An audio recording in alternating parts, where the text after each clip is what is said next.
saya Tuhan, saya nggak mau Tuhan.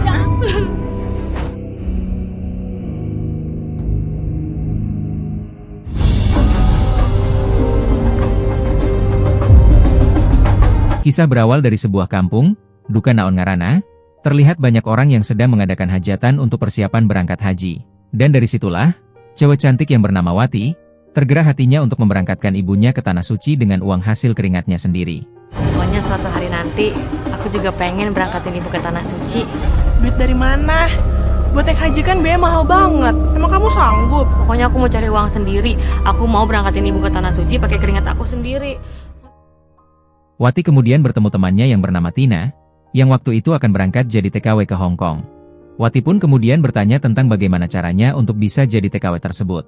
Karena dengan jadi TKW, Wati beranggapan bisa banyak uang dan bisa memberangkatkan haji ibunya ke Tanah Suci. Kira-kira kalau aku mau daftar masih bisa nggak sih? Bisa. Kamu daftar aja ke agensi penyalur TKW. Terima kasih infonya ya, Tin. Dan aku duluan ya. Hati-hati ya. Setelah itu, Wati kemudian menemui ibunya dan meminta izin kalau dia mau jadi TKW ke Hong Kong. Barusan Wati ketemu sama Tina. Tina mau berangkat ke Hong Kong jadi TKW, Bu. Terus? Wati pengen juga, Bu, daftar ke Hong Kong. Biar nanti Wati bisa banyak uang. Boleh ya, Bu ya? Wati. Awalnya sang ibu melarangnya, karena takut hal buruk terjadi pada Wati di sana. Namun, Wati akhirnya berhasil meyakinkan ibunya kalau dia akan baik-baik saja, dan sang ibu pun mengizinkannya. Berikanlah keselamatan kepada anak hamba. Sebenarnya hamba kurang setuju dia bekerja di Hongkong itu ya Allah. Singkat cerita, Wati pun berangkat, namun tiba-tiba.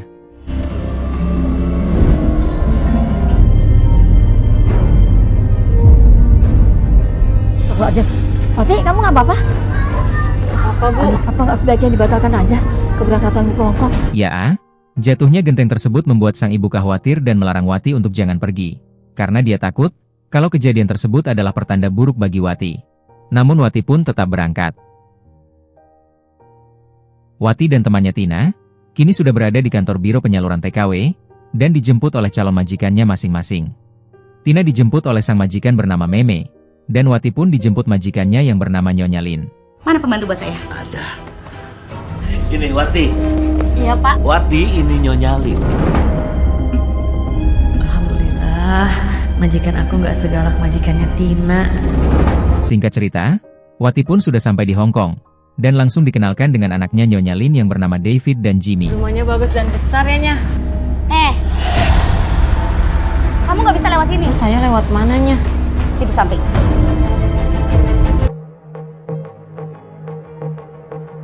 Kenalin anak saya, David, Jimmy. Tuhan, saya Wati. Mulai hari ini saya yang akan bekerja di sini. Ketika mulai bekerja, Wati kaget banget, karena ternyata majikannya sangat galak, tidak sesuai ketika waktu menjemputnya. Saya mau ngingetin kamu ya. Jangan pernah berani-berani masuk ke ruang tengah. Daerah kamu cuma di dapur sama ruang cuci. Awas kamu ngelanggar.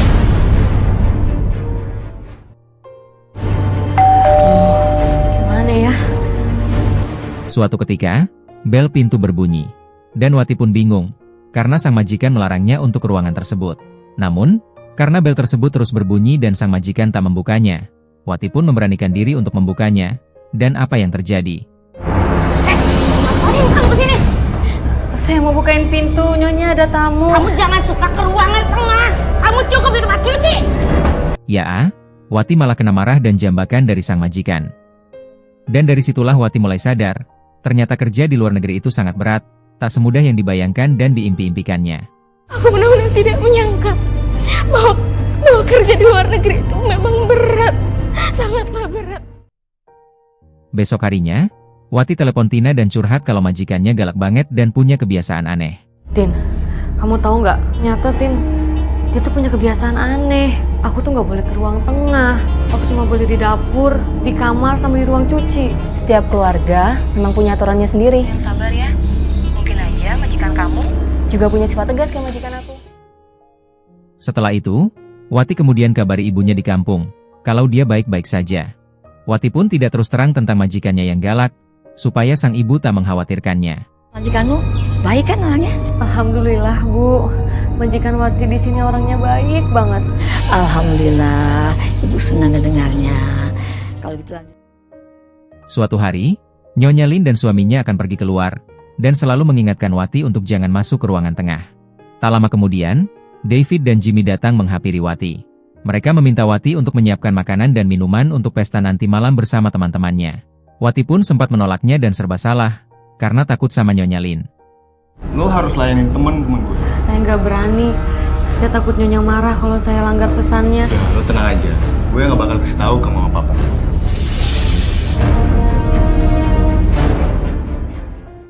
Singkat cerita malam pun tiba.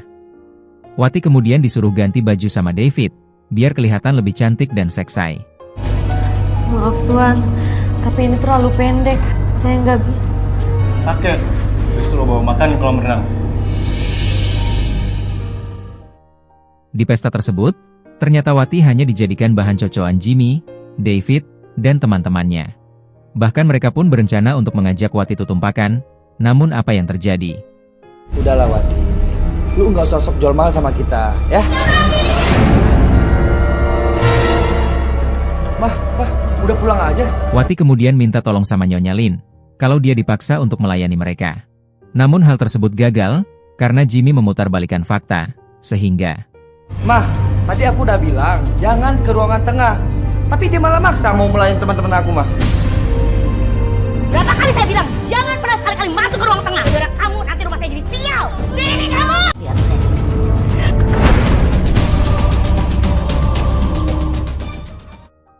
Gara-gara kejadian semalam, Nyonya Lin kemudian meminta seorang paranormal untuk melakukan ritual pensucian rumah, karena dia menganggap di dalam tubuh Wati banyak energi negatif yang membuat rumahnya sial. Ayo Wati ke saya. Energi di badan kamu harus dibersihin.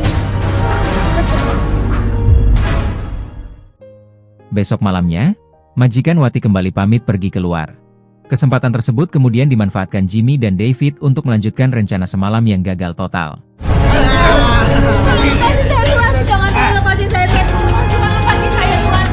Lindungilah dari segala halangan apapun ya Allah. Astagfirullahaladzim. Dan akhirnya, malam itu juga Jimmy dan David berhasil membajak sawah berambut keriting miliknya Wati sampai becek-becek. Maknyos bosku, Maknyos, Jos, pelem banget bosku.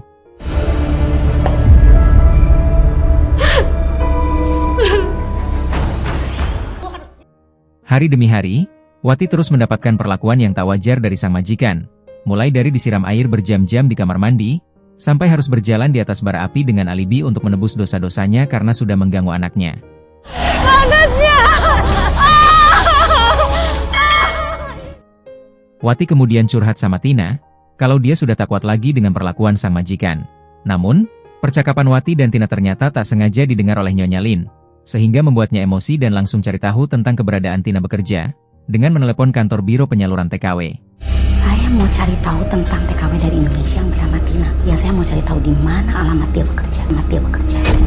Setelah tahu alamatnya, Nyonya Lin langsung menemui Nyonya Meme dan memberitahukan, kalau pembantunya sering teleponan dengan pembantu saya, sehingga membuatnya jadi kurang ajar. Alhasil, Tina pun langsung dimarahi dan digampar sang majikan. Malu. Tina! Kenapa ibu nampar saya? Itu hukuman buat kamu. Saya tidak mau kamu ikut campur lagi urusan Wati. Kalau sampai kamu ikut campur, saya akan pecat kamu. Pada suatu hari, Wati kemudian cari cara untuk membuktikan kejahatan anak sang majikan, yang selalu memperkaosnya dengan cara merekamnya. Namun, usaha tersebut gagal total, karena hal tersebut diketahui Jimmy. Kejadian tersebut kemudian dilaporkan Jimmy pada ayahnya, dan HP Wati pun dihancurkan serta mendapat perlakuan yang tak wajar kembali. Ini Pak handphonenya, Pak. Ya ampun Tuhan! Hari demi hari, perlakuan tak wajar terhadap Wati tak berhenti di situ saja. Jimmy dan David kembali perkaos Wati hingga becek-becek. Maknyos bosku, Maknyos, Jos, pelem banget bosku. Kenapa mereka semua melakukan ini kepadaku?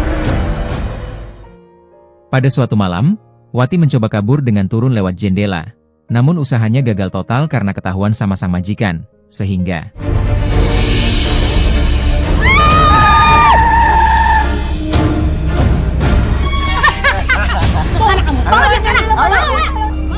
Kuatkan hamba ya Allah. beban ini terlalu berat ya Allah. Besok malamnya, Wati mencoba kabur kembali. Namun usahanya gagal lagi karena ketahuan sama Jimmy dan David. Tuan, tolong Tuan, saya udah nggak kuat Tuan. Namun kali ini, Wati tak dibawa ke rumah, melainkan malah dibawa ke sebuah penginapan. Kemudian dikenalkan dengan temannya, dan apa yang terjadi. Segini cukup gak? Oke, cukup, Vin. Halo cantik, malam ini kamu jadi milik saya. Sementara di tempat lain, Tina coba menghubungi kantor biro penyaluran TKW untuk memeriksa keberadaan Wati. Sebab menurut informasi dia mendapat perlakuan tak wajar dari majikannya. Dengan gerak cepat, pegawai biro TKW pun langsung menemui majikannya Wati. Namun nihil karena Wati sudah kabur. Sayang sekali Pak, dia sudah kabur dari sini Pak. Loh, kok bisa kabur Tuan? Terima kasih Tuan. Sama-sama. Terima kasih ya. Pegawai biro tersebut kemudian coba menghubungi ibunya di kampung untuk cari tahu tentang keberadaan Wati. Selamat siang Bu. Maaf, Wati sudah pulang ke rumah Bu. Wati nggak pulang ke rumah? Kalau ada apa-apa hubungin saya, Pak. Kasih tahu saya, Pak. Kalau ada apa-apa sama anak saya, Pak. Pasti, saya janji sama Ibu, nanti kalau saya sudah ketemu sama putri Ibu, segera saya kabari sama Ibu ya. Terima kasih, Pak. Cerita kembali ke penginapan di mana Wati disekap. Waktu itu, Wati berpura-pura ingin ke toilet dan meminta David melepaskan talinya. Namun apa yang terjadi? Ya, Wati pun mencoba kabur dan saling kejar-kejaran pun tak terhindarkan lagi. Namun kali ini usaha Wati gagal lagi. Jimmy dan David berhasil menangkapnya, kemudian Wati dibawa ke dalam mobil. Ketika di dalam mobil, Wati pun nekat loncat keluar hingga terjatuh ke dalam jurang. Karena takut ketahuan pihak berwajib, Jimmy dan David pergi meninggalkan Wati yang tergeletak di dalam jurang. Dan di akhir cerita, Wati akhirnya ditemukan dan langsung dibawa ke rumah sakit. Sementara majikannya Wati, akhirnya harus mempertanggungjawabkan semua perbuatannya di balik jeruji besi. Tamat dengan ending yang sangat membagongkan.